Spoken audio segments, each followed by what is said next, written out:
Welcome back to Borough Country. I'm Peter. In this episode we head to Mirboo North, 155 kilometres southeast from Melbourne in the South Gippsland Hills. The beautiful town of Mirboo North is home to around 2,300 people, with plenty of services lining each side of the road, with Boolara Park on the north side stretching the length of the central area where great markets and events are held. There are public toilets at the west end and at the centre point of the park, and they get the standard 2.5 borough ducks, as these are always clean and tidy. I will be taking the Grand Ridge Railtrail, which is a 12.6 kilometre leg from Mirboo North to Boolara, which is a downhill run falling from 245 metres above sea level to 95 metres above sea level. This town was originally called Darymere and settled around about 1877. It then became Mirboo North in 1929. The railway line from Morwell to Mirboo opened in 1886, and the last passenger that travelled on a train to Mirboo was in 1968, and the railway line closed in 1974. In recent history, Mirboo North, like a lot of South Gippsland and the Gippsland area, is prone to very high wind storms, had a cyclone type event or hurricane type event that ran through the town with winds gusting over 130 kilometres an hour. And while this event occurred all over Melbourne and large areas of Victoria, Mirboo North wore a very serious brunt of this, and it stripped the tops off trees, it destroyed farming crops and destroyed a number of houses and included fatalities. As you'll see along this trail today, you're going to see where there are trees still leaning right across the top of the trail, and also where trees were flattened by this windstorm coming through. But like rural towns like these that are always famous for this, they got together, they cleared the way. It completely isolated the town with all trees over the track. There's Joyce walking down there. She's going to head back shortly and then meet me down in Boolara. But as I was saying, the destruction around it was quite excessive. The trees blocked the roads from both ends of town, and that meant that getting into the town and getting out of the town was virtually impossible for a short while. And the townspeople, like they do, got together and they cleared up the roads. They cleared this rail trail up. They cleared lots of the area and got back to work, and just proved that even in a small country town, you can do great things. Here's one of those trees now coming up that just reaches across the pathway or the track here and just leaning right across. As we come up into this area here, you can see that the trees are very thinned out. There's a lot of these trees, you can see them just snapped off halfway up. These are just blown off. The top of these are just ripped off. And I am just going to stop here and just have a look down in this little area. All these trees down here lying on the ground, this isn't from logging, this is from a storm coming through. You can see the trees hanging through. This is what happened in February earlier this year, and quite a lot of destruction. And of course that didn't just happen at the edge of town and here on this trail, it happened on both sides of the township and through a number of areas where people lived. The centre of town actually survived the brunt of it and didn't have as much destruction right through the middle of the town, but they were very close, and they were certainly within a very short distance, really, maybe 500 metres away from where the worst of it went through. Signage here will tell you that this is a temperate rainforest, and certainly at the Mirboo North end it certainly is, and there's you can see a lot of that, although as I said, a lot of that forest has been thinned out at the moment, but I'm sure there'll be plenty of regrowth and you'll see more of that reappearing over time. As we get down towards the other end at Boolara, you'll see that it opens more into paddocks and more open fields and slightly different forests as we go down into the valley areas.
we're just coming up here to a sign that says the Big Tree. And so if you were to leave the trail here and just head down to the left here and go across the road, it's about 200 meters from the trail, there is the Big Tree. Now the Big Tree was much bigger, but it is a eucalyptus tree and it's at 61 meters high, but it was a lot bigger, but it was damaged in 2009 quite severely by a very large bushfire that came through this part of the country.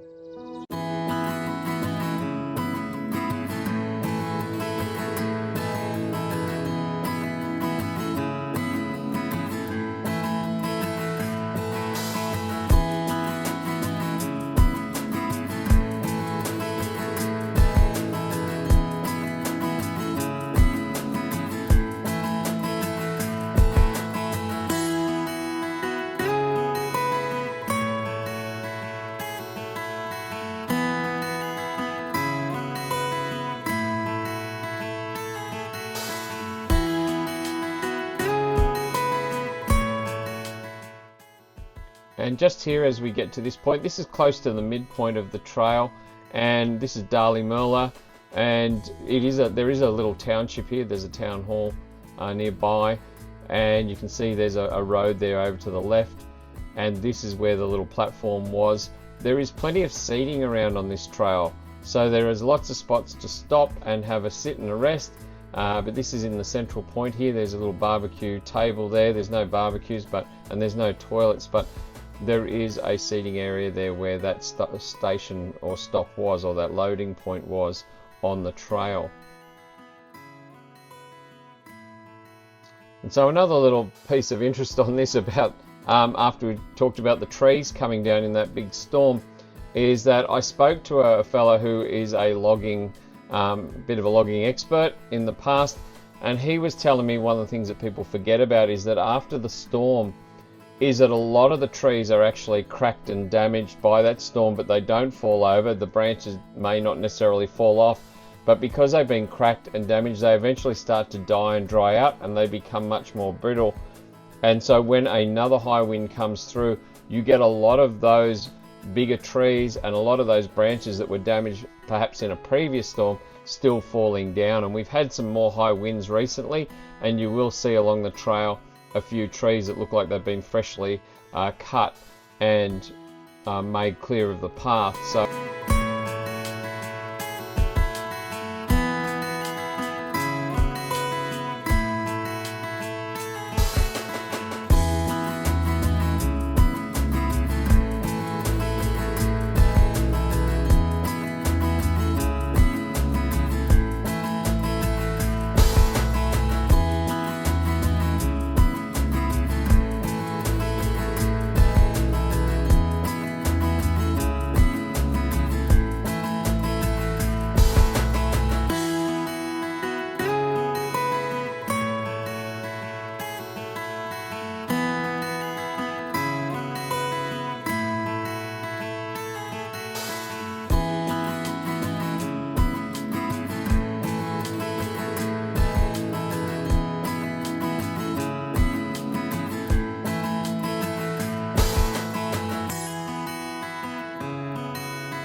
you can see along here, I'm really not pedaling much at all.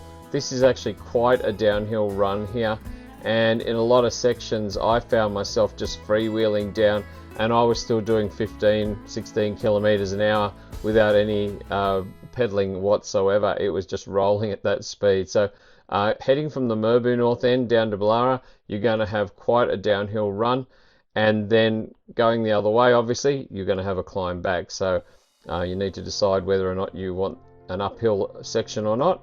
If you are, then you would return back to Mirboo North. Otherwise, make sure you've got someone at the other end to pick you up.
There are two bridges on this trail and they're very nicely constructed and fit in well with the area.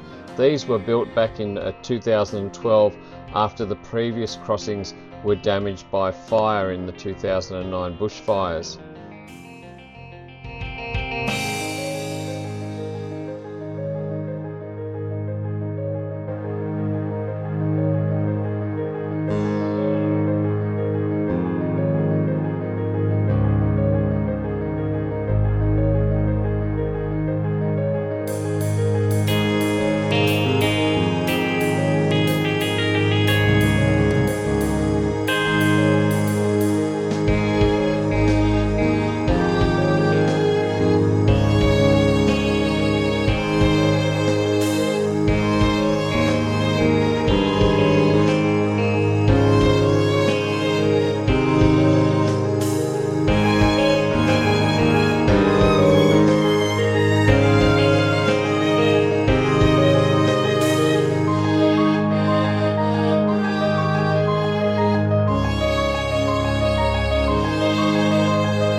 said, there's some great little stops along this trail and good seating areas along it. And here's another one here, and there's a bit of a river walk here, and it's signposted here. And if you have a look out, I'm just going to stop and turn the camera across to the left here, and you can see that's quite an open area there over to the river area. Very nicely kept areas, these.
heading into Boolara here at the end of this trail, and it's just this single leg, this trail, so it's just that 12.6 kilometers.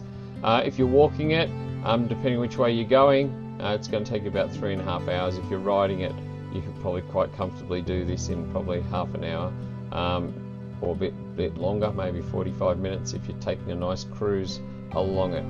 The toilets are right here as you come into the Boolara Park here, and they are definitely worthy of 2.5 burra ducks, very clean and tidy.